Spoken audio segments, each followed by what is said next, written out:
Hey everyone, welcome to the channel. I'm Janvi and welcome to another video. So in this video, I'm going to talk about something very important for researchers, which is how to read research papers. As researchers, we all know the importance of reading research papers, but sometimes we don't know exactly how. So if you struggle with this video might be useful for you, so stay tuned.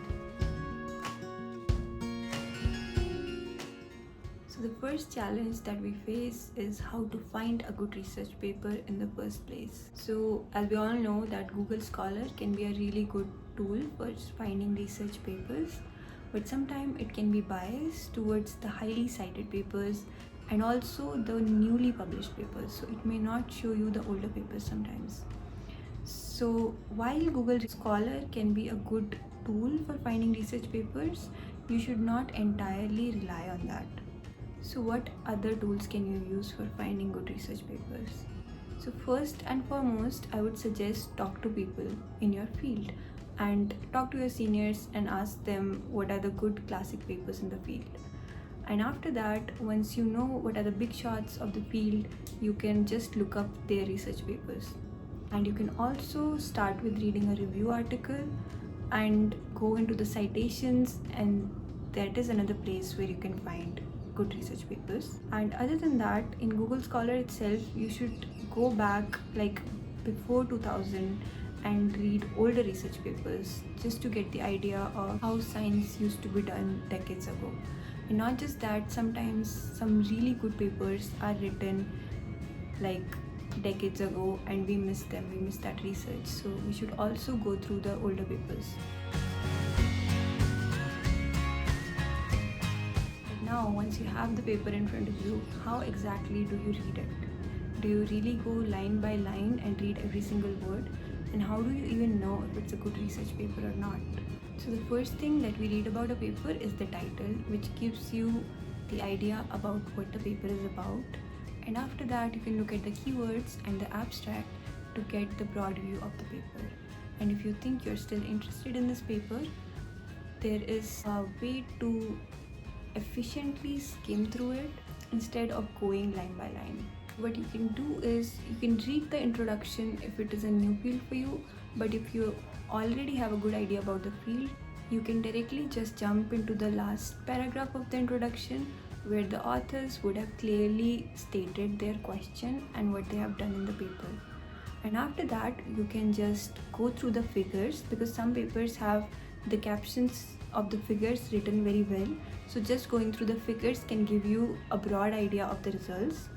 And after that, you can read the discussion section, which will give you what the inferences of the paper are. And after going through these three major things, which is the final paragraph of the introduction, the figures, and the discussion, you will get the idea of what the paper is broadly about and whether the paper is really well written or not. And after this, you can decide whether you want to go through the paper in detail. After this, if you still want to read the paper entirely, you can go through it line by line and read everything.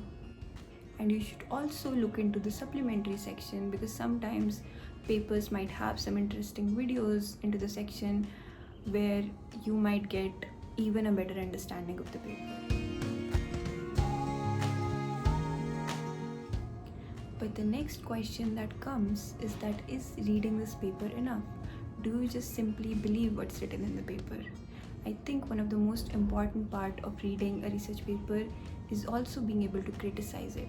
You should not just blindly believe what's written in the paper, but instead you should question whether what they're claiming is correct or not.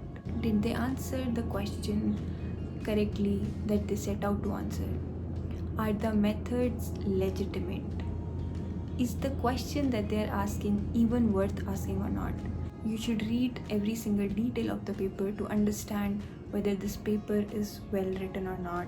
You should look at it with the eyes of a reviewer and see whether you are satisfied with their research or not.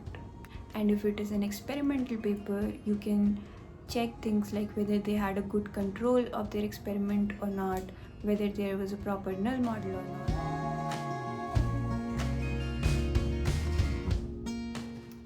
And at last, you can write the summary, where you can review both the positive and critical points about the paper, both the strengths and weaknesses. You should not be just critical about it, you should also appreciate the research that is done.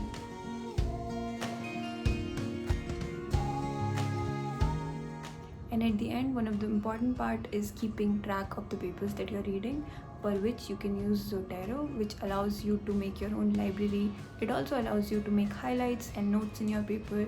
So if you keep track of all the papers that you're reading, your life will be much more easier. So that's all about this video. If you have any suggestions on how do you efficiently read research papers, please let me know in the comments.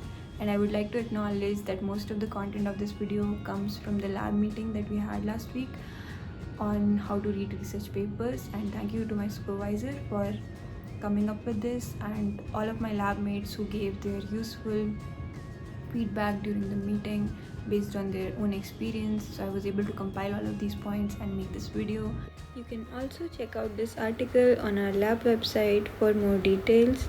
I will leave the link in the description. And I hope it will be helpful for all of you out there. Thank you.